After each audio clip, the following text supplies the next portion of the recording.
Okay, good morning. Good morning. How's everyone doing? Amazing. Awesome. Any big plans for the holiday weekend? Staying local, work. Yeah, I love that. Awesome. Very good. Well, thanks everyone for committing to contract class today. Being that it is the long weekend too, people start leaving out of town, for the last weekend of the summer, right? Yeah. So, but I appreciate it. So we're going to go through several avenues and viewpoints through the eyes of a real estate transaction, right? And it really doesn't matter who you represent, if it's the buyer or the seller. You're going to be in a position that when it comes to physical inspections, right? That's going to be today's topic. We're going to dive deep in how you maneuver, navigate, but ultimately try to get the position where the buyer gets what they want as part of their request, part of their credit, or part of a price reduction, right? So it starts with you and how you maneuver and navigate the middle process of the escrow period. And what happens a lot is during this time, this is where most deals fall apart.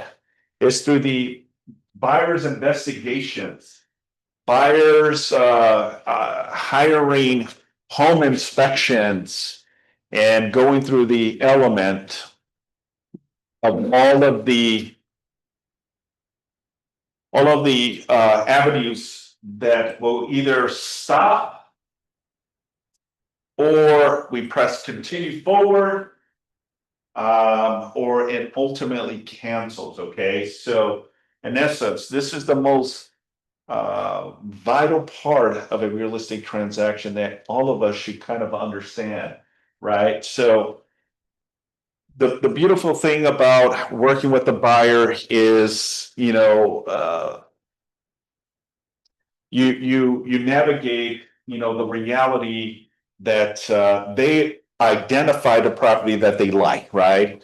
And now you submitted the offer, you started the negotiations, your offer gets accepted, congrats, right? You're now in escrow. Escrow is a 30-day period now, and we're going through the motions. You got 30 days to get everything in alignment. So that way, when we're ready to close this transaction, now you can hand over the keys to your buyer, right? That's the good feeling, right? Official recording of the grant deed and exchange of ownership, right? That's what we want. But in essence, what happens quite often is there's going to be some hiccups. There's going to be some roadblocks as we go. We want all of our transactions to be as smooth as possible, right? But the essence is sometimes it just doesn't happen. This is where we come in, the shining armor of a real estate professional, and how we, communicate, how we voice the opinion of the buyer and relate that information to the listing agent, right? Because remember, you got two professionals, one that works for the buyer, one that works for the seller, right? And the essence is, we're all trying to get to the finish line, right? But when you have disagreements, you're not in alignment, you don't see eye to eye with the other agent, right? Then that's where problems start happening. So part of what we do as real estate professionals, right, is knowing how to navigate that ship, how and why we do what we do, right? Now it's important to also understand that the investigation period is how you converse that information to the client. Mr. and Mrs. Buyer, okay, and I'm gonna have a volunteer, okay, because I think it's important and vital to understand the dialogue that I'm gonna have. Congratulations, okay, and I'm gonna use Jim because he's sitting up in the front here, okay, so he's gonna be my conversational partner today, right? So Jimmy is the buyer, and now I just tell Jim that we got our offer accepted. So Jim, congratulations. We're in the very beginning of the process, but our offer got accepted. Now we got to go through the elements and the approach of doing your due diligence, right? And that's a thorough inspection of the property, right? But before we do that, do you have anyone that you suggest that you want to get a general home inspection? What are some of the concerns that you have here? Is it, the plumbing, the sewer, the roof, the electrical? You got a chance to look at the property, so any suggestions that you want me to, set out an appointment so we can get the ball rolling, because remember, Jim, we have 30 days to close this deal, but we have 17 days to release, many of the contingencies, right, Jim? So one of those contingencies is the physical inspections. Okay, and by doing so, we have to either be in alignment and an agreement that you're okay to move forward, or we stop, analyze, and put something together in writing, which is the request of repairs, right? Or, we decide, I don't want the property, there's just too many issues and concerns. After really analyzing the property and dissecting and looking at everything, maybe it's just not the right property for me. And all of those are perfectly fine, Jim, but I want you to tell me what you'd like me to do first. Jim is now going to say, look, I don't know, this is my first time buying a home. Give me some suggestions, right? You should always refer at least 3 vendors, right? 3 vendors, and let the buyer make a decision on what 3 vendors he feels comfortable, because it may be costs. 3 vendors, 3 general home inspection companies have different costs involved, right? Maybe that's one of the things, right? Or, locally, right? Maybe they are more local than an out of area home inspection company, right? So Jim says, look, I'm gonna pick this particular general inspection company because I talked to the other 2 and I just didn't feel the vibe. I said, fantastic. Okay, Elite Home Inspection is called one of the best. They're well known, well respected. They have very thorough inspections done, and their reports are really detailed as well. And we need that because that's going to give us the ammunition and the direction and how we're going to approach the next step, right? So then I set an appointment, I speak with the home inspection company, and then now I'm in communications with the listing agent. And now I'm gonna talk to the listing agent. Hey there, John, I wanted to set an appointment now that we are in escrow. I want to, set an appointment to have the inspection company go out there. All right, not a problem. Let me know what date. Okay, we'd like to do it tomorrow, Saturday. They can come in around 9 o'clock in the morning. Okay. The listing agent is gonna say, yes, not a problem, or the listing agent is gonna say, let me check in with the owners to make sure that time works, right? Depending if the property is vacant or occupied, will dictate how flexible, they'll go through, right?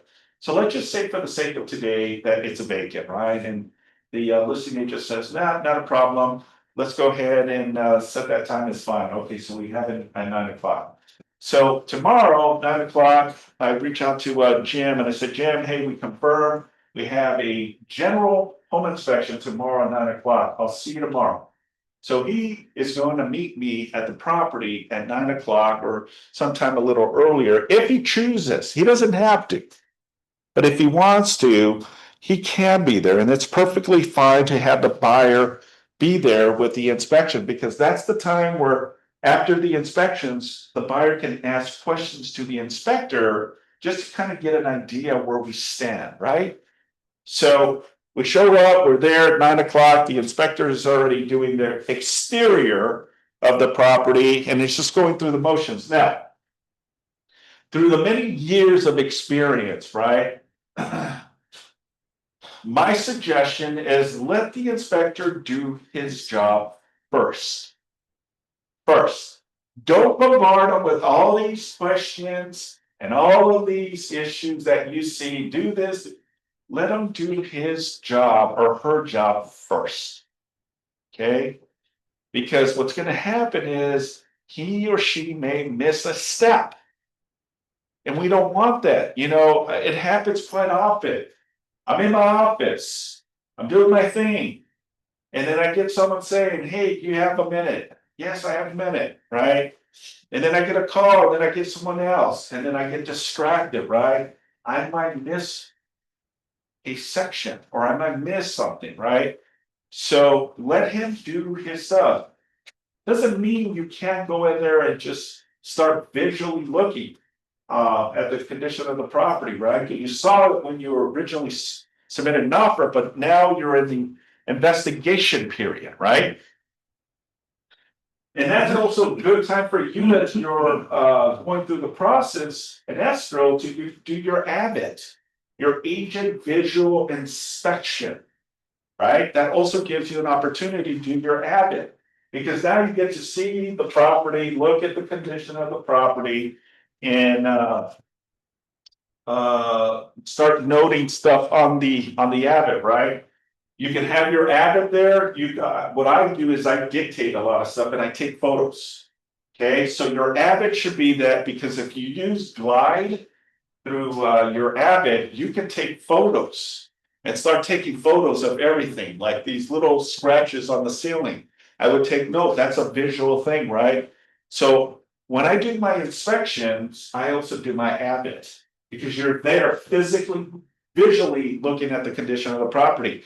You can walk and you have all the time in the world to do so you can take your time to do an efficient AVIT on the home inspection, right? While the inspector is doing his or her job, you're doing your job, and the buyer is just kind of looking at the property, right?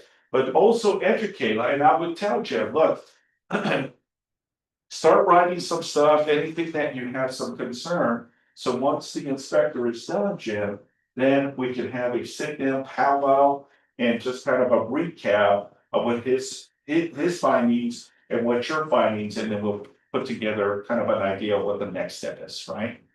All right, so the inspector comes back. He's done his inspections, and now it's an hour and 30 minutes later, right?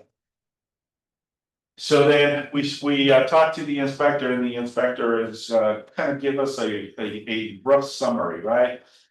Now, the inspector may tell us, some severe things that he found, or some things that maybe you should get an additional inspection, right? So part of my way of thinking as an agent, because I do this quite often, is I'll start off with the conversation is, okay, we really appreciate you coming in and giving us a summary of your view of the property. What are some of the biggest concerns that you saw on this? Okay, and that's perfectly fine. Now, he is going to provide you with a report too, right? A very thorough report, right?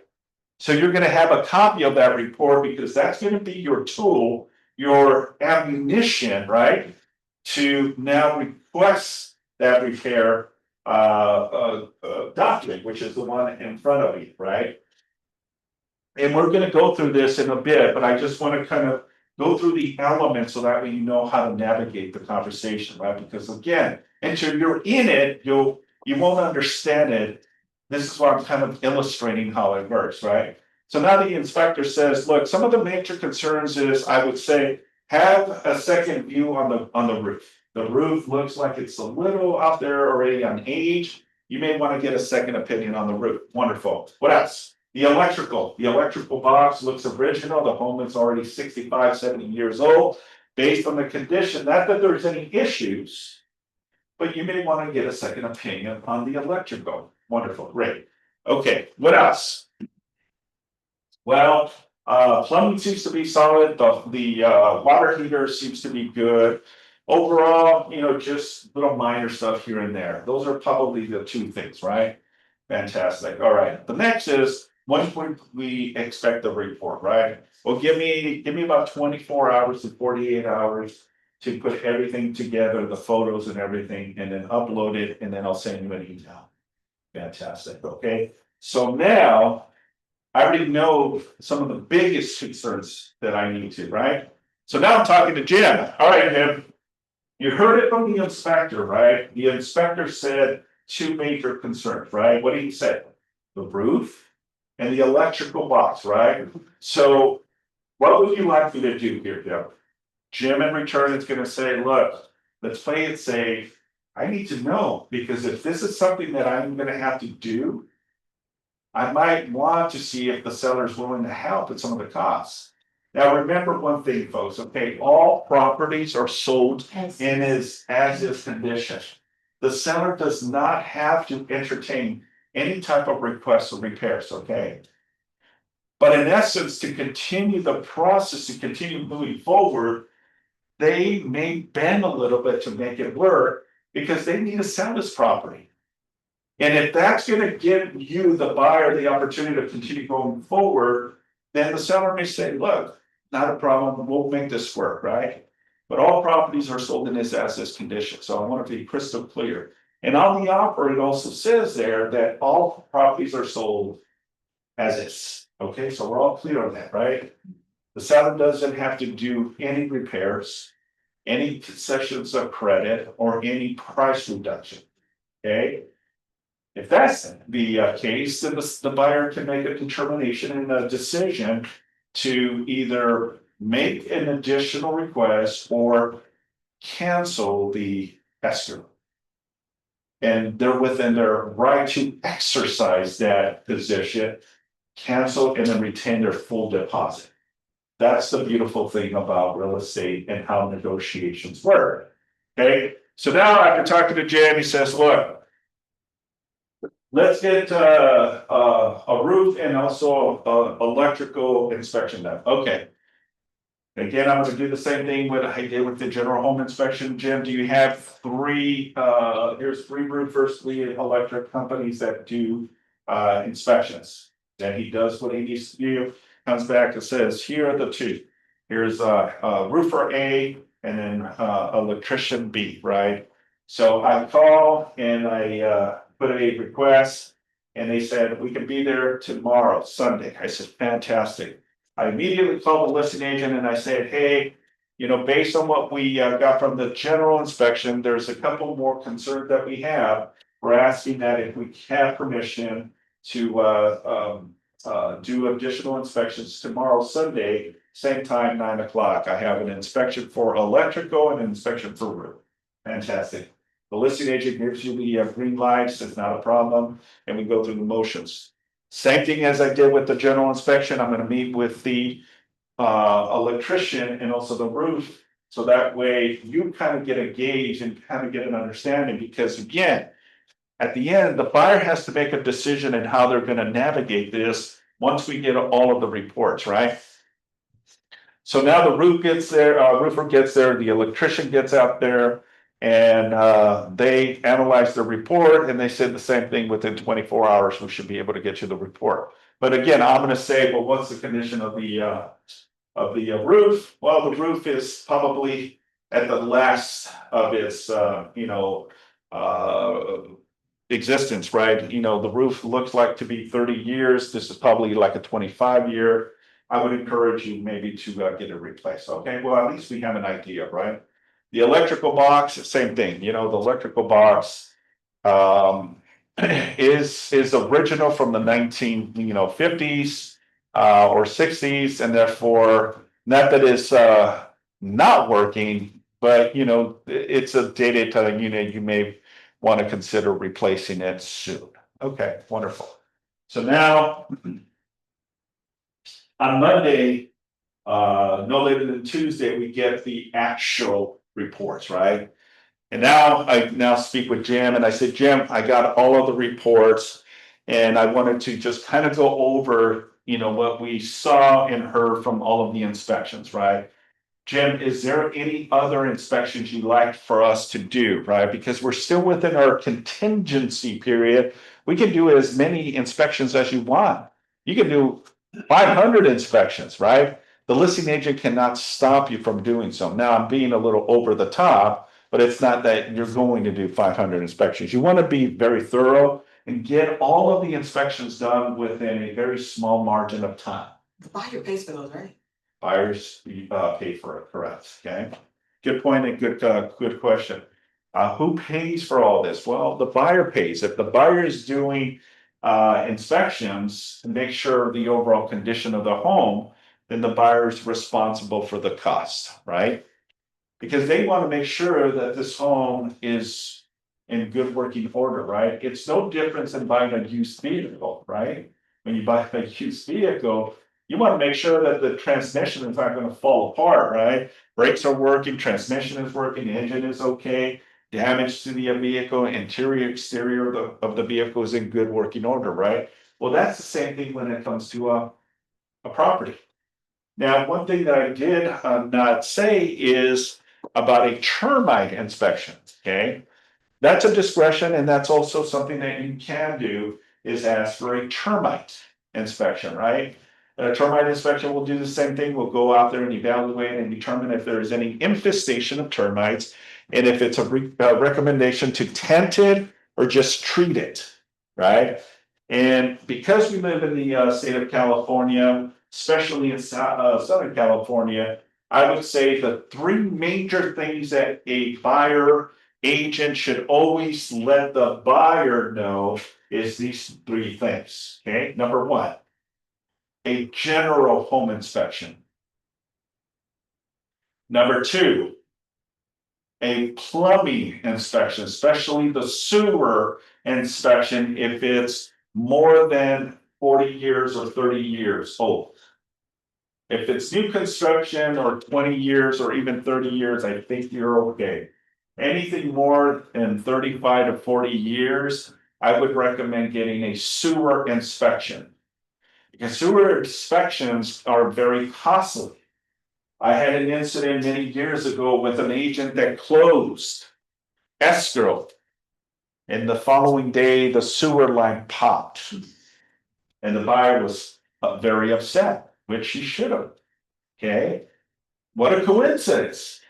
30 days in escrow, they closed the following day, the sewer burst, and now they have to replace the entire sewer line.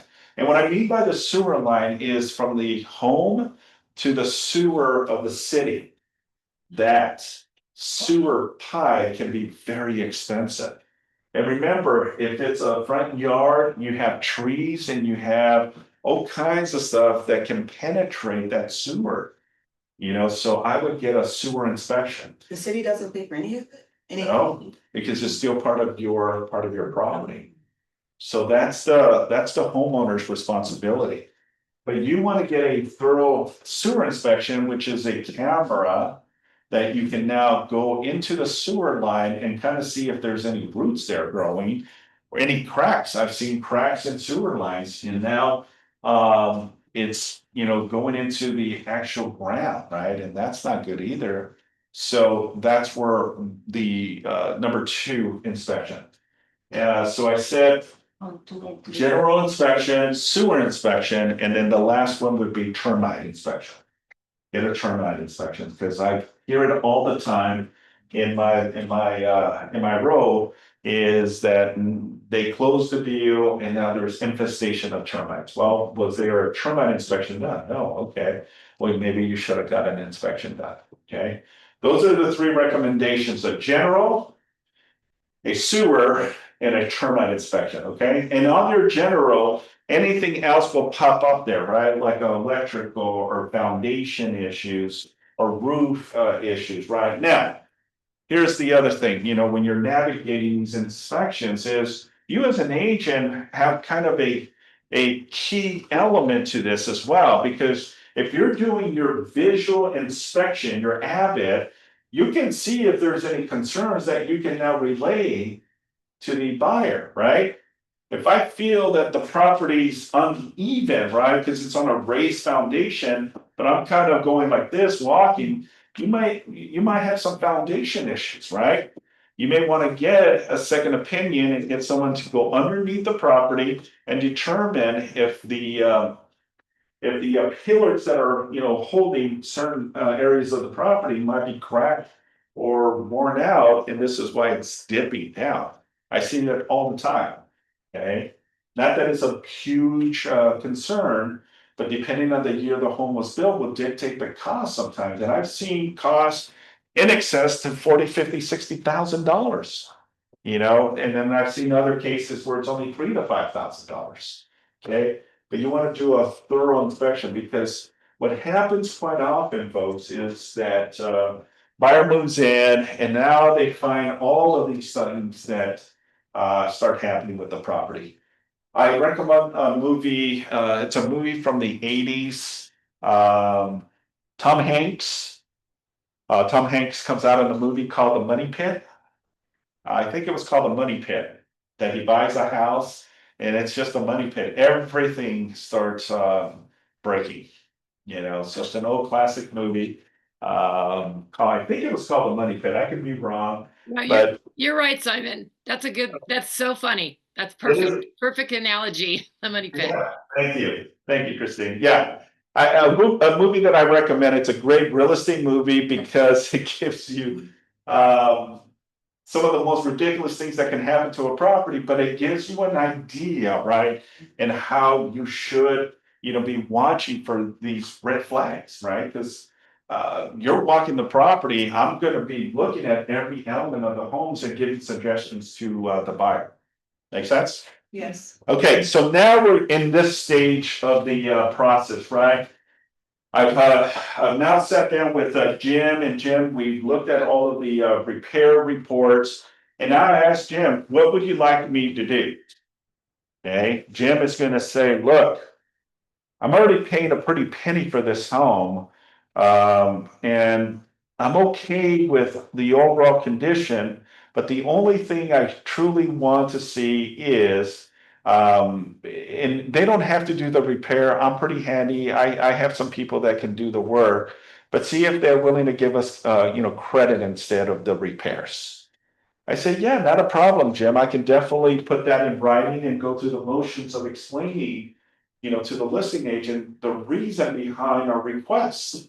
And it's just a request. Okay. 3 things can happen on this request, right? 1, the seller can accept that request. 2, the seller can counter that request. Or 3, the seller can reject that request.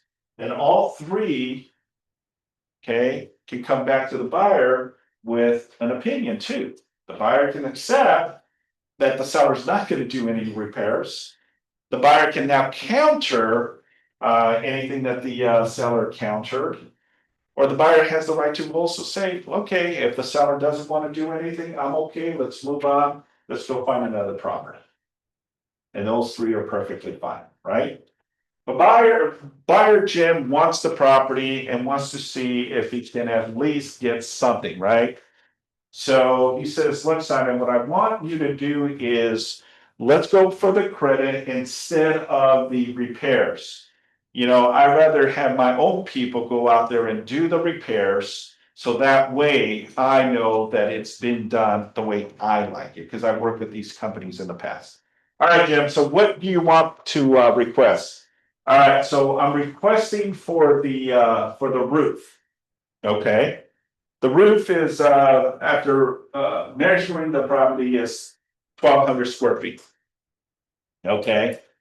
I know in the top of my head, it's a big number, right? And we finally got the report, and that report says they're going to replace the plywood. They're going to put a layer of water intrusion, and then put the compensation on top of it, right? The total was 14,500. 14,500, right? So, okay. And that's to completely do the entire repair. I'm gonna ask Jim, what about the other stuff? Are you okay? The other stuff, I'm okay. I can deal with it. It's just a roof, and I'll try to work with the roofing company. Maybe they can do it for a little less, and then whatever remainder of that 14,000, I can use for other little repairs that I can do around the house. Okay, fantastic. So and do I have your permission? We'll go ahead and start the paperwork, but it's just the credit and move the repairs. Jim says yes. Okay, wonderful. All right, so then I pull up the request of repairs, right? And then this is gonna be our first request, okay? So our first request is this. Okay? So this will be my number one. When I prepare the form, I prepared it today. Okay, and this is accordance with the terms and conditions of the purchase agreement. So anything and everything is a supplement to the RPA, right? If it's a different type, then you would click here, but for the sake of today, it's just from the the RPA, right? Then the property address. This section here is the date of the offer, okay? On the property known, okay? So you can put the data of the offer on the property known. So most people get a little bit confused. Do I put today's date? It really doesn't matter. But when I spoke with CAR, they say the date on the property is the date when the offer was submitted. Okay, so if the offer was submitted 3 days, 4 days ago, that's the date that you're going to put. Then the next is the property address, the buyer's information, which in this case is Jim, and then the seller's information, right? And it goes in now into the buyer and seller are referred to the parties. The parties, okay? So these are buyer and sellers are the parties to this agreement. But one says buyer request, check all that apply. So the beautiful thing is, it's not just one, it's not just two, it's not just three. You can check all three if you want. You could say seller repair all these items, seller give me credit, and seller also ask for, I'm asking for a price reduction. You can ask for all three, okay? That's what it says, check all that apply. No, seller has no obligation to respond to the buyer's request. Under no circumstances do they need to respond. Meaning that if you submit the request and there's crickets, that's okay. They don't have to respond to your request. Well, it's common courtesy, right? Always do the right thing. Don't be that agent that, falls into this and says, look, I don't have to respond to your request. I get it. But be professional, in my opinion, even though it says that you don't have to respond. I think it's important to build that dialogue because if you don't, and you need a sell, you may jeopardize your own transaction. And now you got to take that ego out of the seller and the listing agent because that's ego is what kills deals. I don't want you to be in that position. Does that make sense? Okay. So now we go through the motion, right? Buyer requests the seller prior to final verification of condition repair or take the other specified action for each item listed below or a check attach the list dated so and so. So here is where you can put the items that you want. Now, the cool thing is that on the report, right, you can copy because a lot of the stuff is email. I usually just copy and paste and just put here of the specifics that the buyer is requesting the seller to repair. Don't overcomplicate it, folks, okay? Make it easy for yourself and just put it here if the buyer is asking for specifics to be repaired, right? Section, so let's just say that the buyer is requesting, right? Then you're going to put all of the stuff that the seller is requesting here. Section B goes into the termite. If you're asking for the buyer, if you're asking for the seller to pay for the termite, then you would check here. Buyer requests seller to pay for section 1 of work completed as specified and the attached pest control report dated, whatever date that was, right? Let's just say it was 2 days ago, prepared by Elite Termite Inspection as an example, right? If you're also asking for section 2, which is very, it's not common for section 2 to be repaired or paid by the seller. Usually section 1, which is fumigation, infestation, tenting, and any replacement of water damage eaves would be under section 1, right? But you could request section 1 and section 2, just saying. All right. Any questions so far? Yes, Jim. In the old school, the termite work and repair was generally the responsibility of the seller. Yeah. Yeah. Absolutely. Back in the day, but that time has drastically changed. Okay. All right, but yeah, that, we used to, believe it or not, folks, the termite section used to be on the purchase agreement back in the day. If you've been in real estate for a while, it used to be on the purchase agreement as part of it. They removed that and said, no, now it's gonna be part of the request, but it was very common because we live in the state of California, that language was put on the RPA. So now it's just considered part of the inspection. All right, section C goes into, in lieu of any of the section A and section B, we're gonna do buyer request that the seller credit the buyer. All right, and that's where we're gonna put the 14.5. Right? At close of escrow. Because remember, Jim told me that he wanted, in lieu of the repairs, we're gonna ask for concessions towards the roof. And this is what the roofing company quoted us, right? 14,500. Okay, and it says, no, any credit included in this paragraph is separate from and shall now reduce, supersede any other credit in the agreement unless otherwise agreed. Credit needs to be disclosed to the buyer and lender, and total contractual credit may be limited pursuant to the agreement. Total credit amount may not be enough to remedy all defective or repairs. Okay, so this is a section that you're going to ask for the credit, okay? Because Jim said this is the only thing he's requesting, then we can remove all of the other stuff, right, as an example. Section D goes into buyer request that the seller modify the purchase price, the revised purchase price shall be, okay? So this is, again, if Jim says, look, I don't want the seller to do the repairs, I don't want the seller to give me credit, I'd rather just ask for a price reduction. Because it's so significant that it makes more sense for me to get a price reduction. And let's go with that direction. And guess what? You can ask for all of them. Do the repairs, do the termite, give me credit, and also I'm gonna ask for a price reduction. Okay. Now, if you ask for all five, what do you think the seller's gonna say? You don't know, there might be some motivation.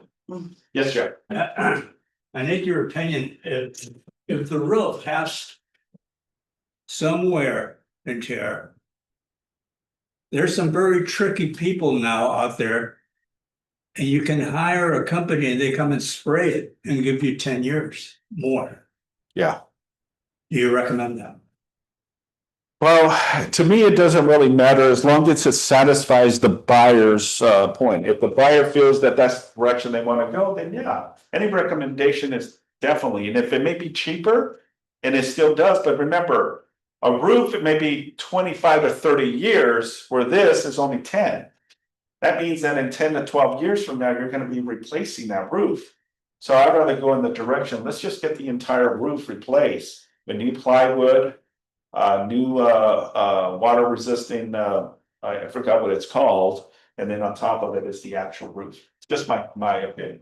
Okay, so we're going to go for today as let's ask the seller if they're willing to, give us the 14,000, right? But again, just for the sake of today's class, you can ask for all of these, okay? And that's perfectly fine. Okay. Now, the more you ask, the likelihood that the seller will probably say no or counter you. Now, I also want to say to everyone on Zoom and also here in classroom, okay, is don't take it personal if you're the listing agent. And here's the problem that I see quite often is that listing agents get so emotionally entangled that they get so upset about a really heavy requests of repairs. don't. Don't. It's the way you navigate this, because we don't know if they're starting low, but they're willing to go as high as they can to make this work. But they're playing poker with you, folks. You got to have that poker face. Because the minute that you get entangled in the argument and you're upset, you're going to kill your own deal. And are you really taking care of your client's best interest? Because you're the one that caused the disruption of the cancellation, and it happens. Take it for what it is, right? Take it for what it is, and just explain to the seller and keep it cool with the seller. Okay? Don't go, oh my God, you're not going to believe what the agent just provided is. Oh my gosh, this is ridiculous. Stop doing that, right? Because then you're going to get the seller's emotions in there, and they're going to say, yeah, oh my God, that is ridiculous. Be professional, be thorough, and just provide what they said. Keep it neutral. This is how I would approach it. I'm going to use Jim now as an example because Jim is here in front of me too. Jim, so we got the buyer's request. 1 second. Jim, we got the buyer's request. I wanted to spend maybe about 15-20 minutes to go over it. We can either do it in person here at the office, I can meet with you at the house, or we can do it via Zoom as well. And the reason I want to do it not just over the phone is because I want to show the form itself, or you can email it to them and then they have a copy of it, right? So now I'm having dialogue with Jim and saying, look, here's what the buyer is requesting. They're requesting only 14,000 towards the roof. That's it. They're not asking for any other stuff. There was a lot of stuff that they also did, which was the general inspection, the electrical, and the roof. They're not asking for termite. They're just asking for the roof. Now, Jim, you know that roof, you've been living here for quite some time, that roof needs to be replaced. Would you agree or disagree? Yeah, yes. Yeah, okay. So what you see here is kind of a buyer's request. Now, I also want to stress too, is look, all properties are sold in its as condition, Jim, okay? So I'm setting the seller's expectation and standard, but I'm also saying, look, do you want to continue with this or not? Because if you say no, they may decide to back out. We don't know, but this is where we have to also play poker. Okay, so my conversation, Jim, is they're requesting 14.5. You know, I can provide you with a new net sheet, right? A new net sheet to say now those 14.5 is not going to go towards the seller's proceeds. Okay, so that's going to reduce your net. So I would sit with them and say, here's what your net will be if we allow the 14. And Jim is going to say, is that all they're asking? Well, that's all they're asking for net. Okay, if something else pops up, something else that we didn't provide or something breaks, they may ask at that later time to include it. But for now, this is the only ask. But remember, by also giving them that request that they're requesting of 14.5, they also have to release that as part of their contingency. So then if they release that contingency, then you don't have to provide any additional stuff because you agree to these terms, they agree to these terms, they release the contingency, so we then should be good. Does that make sense? And then Jim will say, you know what, it does need a new, I need to sell this property, I want to move out of California, I'm tired of all of the shenanigans here in California, let's do this. I said, wonderful, okay, fantastic. All right, so now we go through the rest of the request, and I went a couple steps forward, all right? So now I put the 14.5, attach report to copy the following. If you're going to be asking folks, okay, if the buyer's going to be asking for 14.5, you need to provide some proof. I'm not just going to give you 14.5 just because you put it. Show me the proof why you believe 14.5 is the number. So your backup is your reports. Right? The report. Here's the report that backs up our statement of why we're requesting, because on that report that the roof inspection is gonna say the estimate of costs, labor, material, is this amount. And they'll break it down and you're showing them a copy, so it's a legitimate report. Okay, because now, when I talk to Jim about it, Jim is gonna know, okay, it makes sense. Now, does Jim have to take this 14.5? All right, the answer is no, right? The answer is no. Jim can get his opinion too, and I'm talking Jim the seller, not Jim the buyer. Jim the seller can get his own roofing company out there and get a different approach. He can say, I have a inspection company, or excuse me, a roofing company that provided me this. Here it is. Tell me if you can beat this price, right? They're gonna look at it and says, yeah, we can do all of that, but we can do it for $1,000, $2,000 less. Okay? The beautiful thing about negotiations is this process, right? So now we provided the report, right? So then here, we're gonna include here, and then we're gonna put the name of the roofing company, right? And we'll just say it's A, B, C. How do you spell roofer? Roof? Oh. R-O. What? FER. I knew that. ABC roofer, all right? As an example, okay? All right. Number 3 says if it's an FHA or VA buyer, FHA or VA lender requires specific action in the appraisal or other lender documentation if checked. Now, if you represent a VA or a FHA client, you want to, because once you get that appraisal report, there may be appraisal conditions. And those conditions will need to be done. If they're not done, the buyer's not going to be able to get the loan.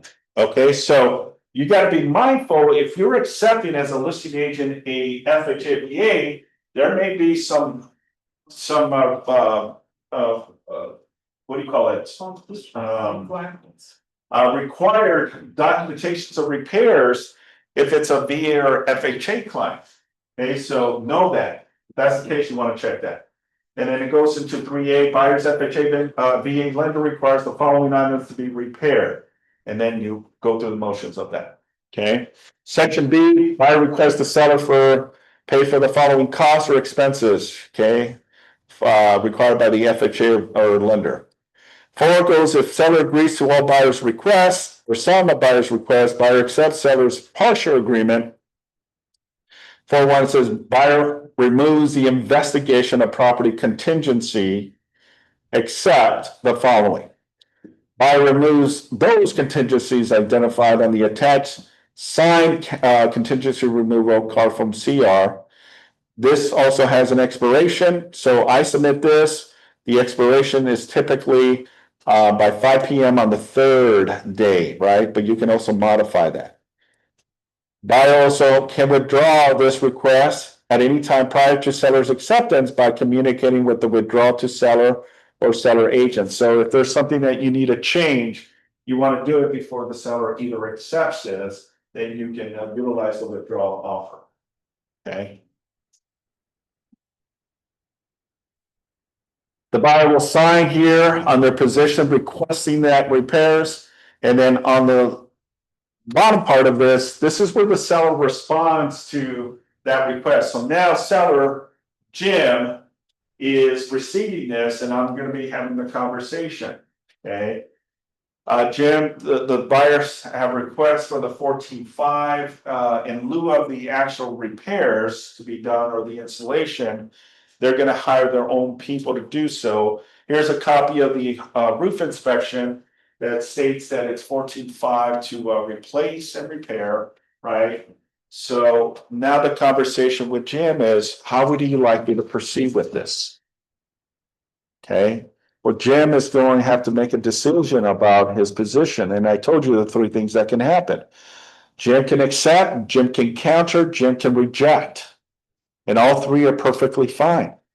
But Jim wants to continue because he wants to sell this property. He may come back and says, look, I'm not gonna pay for a brand new roof for the buyer. I'm not gonna be enjoying the roof. I get that the roof needs to be repaired, but I'm not gonna pay for the entire amount. I'm willing to split the difference. I'm willing to split that difference with the buyer. If the buyer wants, I'll give him half of that money. And then he pours into half of his money to get a brand new roof that he is going to enjoy. I says, okay, yeah, that's a valid point. So what you're asking me is to counter, right? That request of 14.5. Yeah, okay. So then here's seller's response, check one. It goes to note the seller, right? FHA, if the parties do not reach an agreement on completing the repairs and other actions specified in paragraph 3A of the buyer FHA BA section of buyer request, buyer FHA lender will not loan buyer the funds needed to purchase the property. If that happens, there is a finance contingency that has not been removed. Buyer might have the right to cancel. Okay, so we're going to take that aside because this is a conventional client, right? We're not going VA or FHA. But if that's the case, the buyer has a way to exit, cancel, and retain their full deposit back. Okay. So now we go into section one where it says seller agreement. One, all seller agrees to all buyer's requests. In this case, it's only what? One thing, right?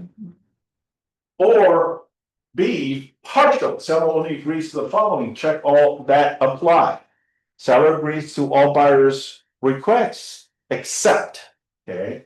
So remember the 5 things that they can do, right? They can say, fix this, credit me this, do termite, and give me credit, and then price reduction, right? All 5. So you can put that either the seller agrees to all, will do all, or the seller agrees to do partial, right? I won't do termite, I won't do a price reduction, I will do termite, and then I will give you the credit. Okay, so that where you put the exceptions, which is the ones that you're not going to do.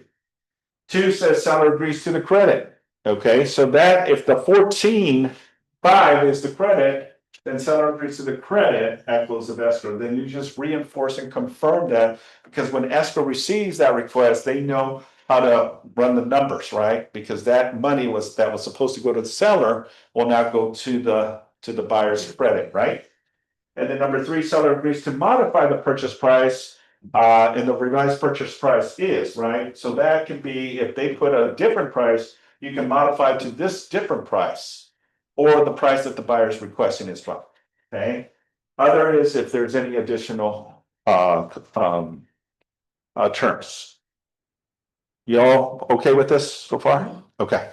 Section C goes into additional conditions. Seller agrees only applies if the buyer removes these conditions identified on the attached contingency removal. Okay, so I want to be very clear on this, okay? Because seller agrees only applies if buyer removes these contingencies identified on the attached contingency removal. So part of it is you're going to send a CR form asking the buyer to release it, and then we'll go forward with it because I don't want you to be in a position from your seller and the seller gets upset at you because 1, you had the seller do the repairs, right? And the buyer never released this as a condition. And now the buyer says, I changed my mind, I don't want to buy. And now the seller did all this work for nothing. Seller's going to be very upset. So before the seller decides to do any repairs, make sure that the buyer has released that condition. Because then by releasing that condition, if the buyer does decide to back out, even though they have their loan or appraisal contingency, we as a seller can argue that the buyer released this as condition. We only did this in lieu of the buyer releasing that as a condition, and now the buyer is asking to cancel, which we have no problem canceling, but we're also asking for the buyer out of their deposit to return the $8,000, the $5,000 that we put into repairing what the buyer originally wanted. Does that make sense? Okay. And that's called the CR form. Yes, CR form, contingency removal form. Explanation, no difference. The seller has 3 days at 5 p.m. to respond to the buyer's request. Seller responds to buyer's request to the attached offer, so you can also include the request of seller's response to the buyer's request. Buyer requests are not incorporated into this agreement. Seller responds to buyer's request on the attached to existing agreement. A, no seller signature is required on the RR, or seller does not agree to any of the buyer's requests. Okay? You all with me on this? Mhm. Any questions on this? Okay. Simon, this is Kerry. Yeah, Can you hear me? Terry. Yes. Yeah, I have a question concerning the inspection reports that are returned to the seller. So Christine mentioned this in the chat here, and I just wanted to follow up on that. So you receive an inspection reports. Let's say you receive all 3 of the inspection reports you mentioned here, and the deal falls through. Now the seller is in possession of these inspection reports. He has the he needs to disclose those to another buyer that goes into escrow? Okay, that's a very good question. So the question here is, the buyer and the buyer agent provided you with the request, and then they provided you with all of these disclosures, right? All of these reports, right? You receive an email and you have all these reports, the general inspection, the termite inspection, the sewer inspection, the roof inspection, whatever inspection, you receive it as a listing agent. And the buyer backs out, cancels, we officially cancel, you put the property back on the market, right? And now you have all of these inspections, right? What do you do with those inspections? Most agents will think we just throw them No. like they never existed, right? I'm saying most. But the truth of the matter is, these are not considered material fact about the condition of the property. These are stuff that is relevant to the property. And if you as a listing agent have that, that is now part of seller disclosures. Because here's the problem that could happen, okay? You put the property back on the market, you open escrow with the second buyer, and that inspection from the buyer picks the same inspection company that the first buyer picked. And that inspector comes back and says, you know how funny, I did an inspection on this 2 weeks ago. You did? Yeah, we did an inspection and we told the listing agent and the seller, these were the concerns on the report.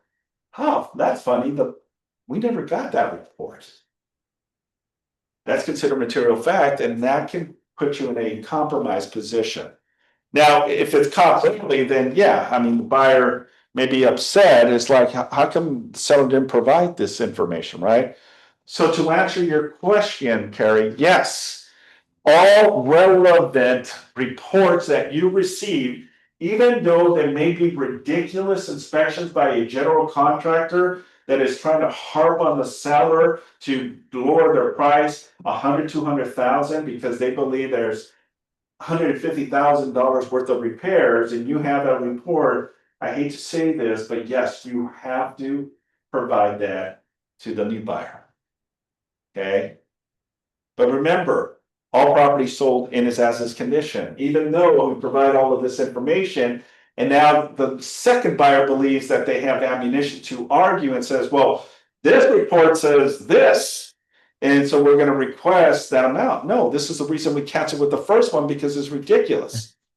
So you either take it or you leave it. We don't have a problem canceling, okay? We think that and you can have that dialogue with the agent. We just believe that this contractor that did this was just trying to hustle the seller to lower the price. That's our opinion. But do your due diligence, inspect your, get your inspectors out there and get a thorough inspection on your overall satisfaction of the property. Make sense? Yeah, Okay. thank you. You're very welcome. Thank you. Good question, by the way. Hey, Simon, it's Yes. Christine. I'm just gonna go on that after that, since Carrie asked that. This is also a really good conversation if you are the listing agent and you represent the seller that the buyer came with this report. So now that's saying it, I usually have the conversation, this stays with the property, basically, because now it's going to be disclosed. So if, buyer A came in with this report and doesn't like A, B, and C, now it's going to be shown to buyer B, buyer C, they'll all know it, whether they're coming in educated. So sometimes it's a way to have the conversation with the seller to, I don't want to say soften them, but to make them aware, like, hey, this isn't just going to go away because you didn't look and deal with this crack in the chimney or something. So it's also really, it can help you that way. And on the reverse side, when I've been a buyer that came in after it, when we get the report, especially because I know so many of the inspectors, I'm like, oh, I know that inspector, like, that's a good, like, okay, this is a great report, well, we're going to go by it. So it can really, help you as a buyer on both sides, buyers, agents, be educated, and the seller, it's a negotiating tool. That's right. That's right. Thank you. Yep, 100%. So good nuggets to pick up on that. All right, so let's quickly continue because I know we're running out of time. The next part here says seller's response. Seller response to buyers are the terms and above and acknowledge receipt of a copy. By making the seller respond to any previous or sellers respond that the buyer replied to the request, car form can no longer be accepted. Okay. And then the buyer also has the last part of it here is the buyer responds to the seller's partial condition agreement. Do not sign until the seller's response above. So you're not going to respond to this because remember, this is the request that the buyer is requesting. They sign here on section C, section 6, and then the seller then will have this section to respond to the buyer. And then the buyer then has the ability to respond to the request that the seller responded as part of this. Buyer accepts seller's partial conditional agreement. Buyer does not accept seller's partial agreement. Buyer withdraws request for repairs number and makes a new request. So that means that if the buyer did a request number 1, then here would be request number 2. Response to the seller's partial, so it goes through again the same motions, talks about the FHA and the VA information. Okay, and then the buyer would sign here, and then that kind of gives you the elements of where you stand with this agreement. Questions, thoughts, or concerns regarding this? Okay, just quickly, and I'm going to do just a quick rapid fire with the RRR form. And then we'll cut loose because I know it's the 3-day holiday weekend and I definitely want to respect your time. So if the seller decides to respond to the buyer's request, then here's the form. It's the RR seller response and buyer reply to request repair number 1. Okay. So again, the same motions here, the date, all of the information, seller's response to buyer's request. Seller only agrees to the following if checked, right? And again, pretty self-explanatory. Buyer's request on the repair number 1, close of escrow to give the credit, modification of price, or any additional stuff, right? Again, through the motions of the FHA, I'm not going to go too much into it, but here's if it is an FHA offer, that there may be some conditions that FHA requires them to repair. And if we say no to that, then the likelihood they will not get the loan. Seller's condition, seller agrees and only applies if the buyer removes investigation contingencies, right? So accept the following, you would put the following, and what that looks like, the expiration of that form. Okay, again, goes now to the buyer's response. The beautiful thing about the request of repairs is pretty thorough now. And what I like, everything can be done and negotiated with the request of repairs where you don't really necessarily need this anymore. Only if you believe that, to separate the request and the seller's response, then you can add this information. But most times we can agree to terms just on the RR because you can use that back and forth. But again, you do have this as an arsenal of negotiations to provide the buyer. And again, it goes through the motions again. If it's an FHA, if the buyer is requesting and the seller is willing to, then you would have the buyer accept the terms here, right? Then the buyer will either agree to the terms or modify the terms or withdraw and then ask for a new request of repairs. Okay, then based on this information, the seller either agrees to the buyer's modification of terms above or seller doesn't agree, and it just goes back and forth, right? We just continue going with the request of repairs. The sellers respond until we come to an agreement. Now, here's my thoughts and opinions on this, right? Because then this kind of wraps it up. All right, what other questions we have? Let's see, Robert, I know you have captions enabled, but in the future classes, can you enable the view full screen? Okay, so I don't know what that means, but anyhow, so in essence, most, and if not all of the conditions are typically agreed upon within a certain period of time. You know, we don't go back and forth.